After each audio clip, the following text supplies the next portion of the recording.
Welcome to Marketing MASH, brought to you by themarketingscope.com. Hi, I'm Eric Vidal, Editor and Chief Content Officer of The Marketing Scope. Today with us, we have Robert Reed, CEO of Ideate Vision. It's a marketing agency, and you also do a lot of executive coaching. Yes. That's what I want to talk about today. Yes, I'm taking off the glasses just because I want to be professional. How about that? That is the first tip to executives when doing a video interview. 10 seconds in, you got some value. Right there, you can't beat that. Having fun, thank you. So I know that you do a lot of executive coaching, you spend a lot of time with these people, but we only have a few minutes. Okay. What are some tips that you can share with, we have a lot of C-level folks here, executives, we have a lot of managers that manage teams. What can you share with us? Well, one of the things, being a coach, now I hate using the word coach because really I like to say I'm a regurgitator of practical information that I've used in my business that I give to other people who just maybe are in the same position I am and maybe didn't see a way to do it more simply, okay? So what I do is... And hold on, let's set this up because Okay. I know that you've had, you're constantly being coached as well. I mean, Yes. so it's a chain, Yeah. right? You work with a lot of other executives as Right. well on the other side. Right. You're constantly improving yourself as well. And I guess that would be the number one thing. I mean, really, if I wanted to really give the knowledge that I think would go across all platforms is finding somebody else who knows more than you and really having a business coach. I don't think there's a marketer or a B2B, whatever you're doing out there in your business, there's no way for you to reach the aptitude that you could really reach without somebody else who can see things that you're not able to see. Yeah, good point.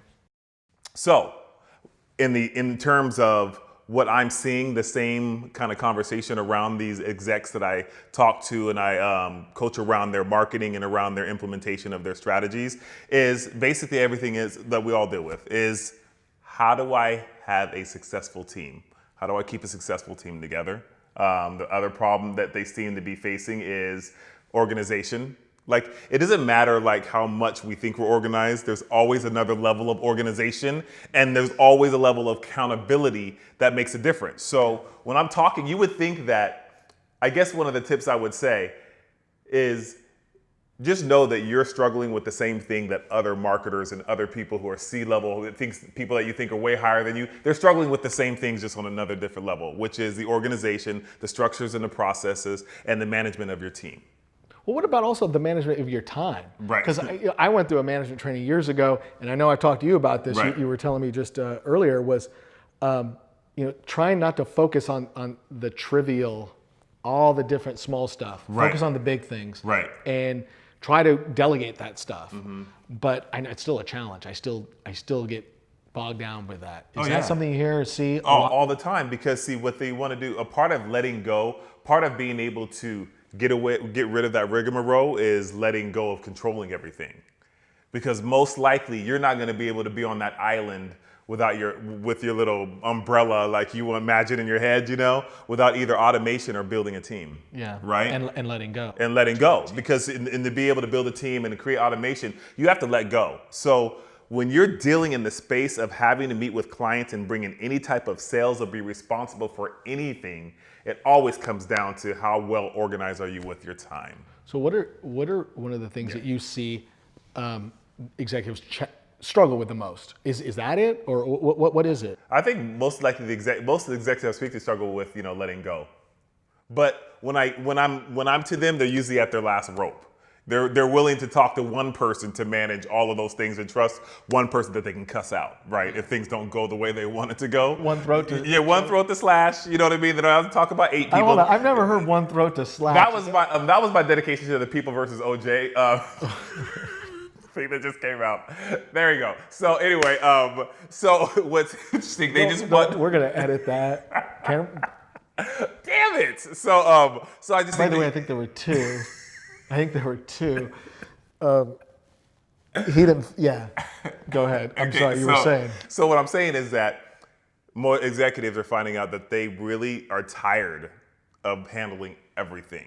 They know that they have these creative ideas that they would love to get implemented, but they know they've been doing it this way and still not making progress, so they're willing to let somebody come in there and basically hold accountable and implement that strategy that they want. Yeah, for sure. Rob, what are some quick tips that you can give our audience for improving productivity, say mid-level manager, marketing, or even sales manager, something like that? So the only tip that I can give is the tips that I've learned myself. So what I've learned is the prioritization of my day, which I put me first. Okay, I don't want to sound like an Oprah show, but I put me first because I know as B2B marketers, our mentality is the most important thing. So what I do is I put me first. Whatever I do that focuses me, gets me back to zero, gets me inspired, gets me ready, I do that first. And then I look at my calendar and really break down my calendar. What are my money-making activities? Am I doing activities that are going to generate income, or am I just doing stuff to do it? So those are some of the tips. Those 2 tips right there would make an immediate difference in your business. If you, one, looked at what you were doing in the morning time, the first thing you did to keep your mind in the space it should be in. And then second, just taking a look at your calendar and being honest, what activities are money-making activities? I like the money-making activities. Yeah, man. So I mean, it's crazy. I was at a company 10 years ago, and what we did in our marketing group is we actually put the 3 goals all over the office on, little posters and what have you. Right. Some of us, even when we were writing out our task list for the day, right. or we were in a meeting, we always mentioned the 3 goals. And the question to my team was, when they said, hey, I got a new idea for this project, I said, great, does it help us accomplish one of these 3 goals? Right. Answers yes, let's talk about it. Answers no, let's push it back to next month. Exactly. And I like the money-making one. Yes. That one's good. Yeah, you know what you're doing. Always be thinking about that, right? You know what you're doing. Like, the only person we lie to as marketers is ourselves, okay? So we know when we're BSing and we're just doing stuff to do it because we want to be busy. And we know when we're really hitting the pavement, really doing money-making activities, which are usually sometimes the hardest things. Yeah. But those are the things that are most effective. So for you personally, when you're putting that calendar together, because for me, I write it out on a piece of paper, and I used to put it type in the calendar. Right. What do you do? So I put mine in my iPhone. So my calendar is awesome. So before, when you'll notice this as a marketer, when you're really got like 35 things on your list, it doesn't necessarily mean you're more productive, right? And I had 35 things on my list and I wasn't necessarily more productive. I look at my list right now, what I have on my calendar, I got 4 to 5 things. I got 4 to 5 things on my calendar, which means that all of those things that I'm doing are money-making activities, or they're things that are supporting me in what I'm committed to in my goals. So marketers, B2B, B2C, it's all the same mentality. It's no different to me. It's no different. Robert Reed with Ideate Vision. Yes, sir. Thank you for sharing that. Thank you. And I know you have to get to that list, because this is not a money-making activity. This is a money-making activity. See, the money-making activity is whatever you say it is. And being able to connect with this guy and be able to hang out with a dude who created his own business, the Marketing Scope, with great content, that's a money-making activity. I'm going to use this in social media. You should, buddy. Thanks, Rob. No problem, man. That's it for this episode of Marketing Mash. You can share your thoughts by following us on Twitter and Facebook. Subscribe to our podcast to keep up with the show. And of course, you can always find us by visiting themarketingscope.com.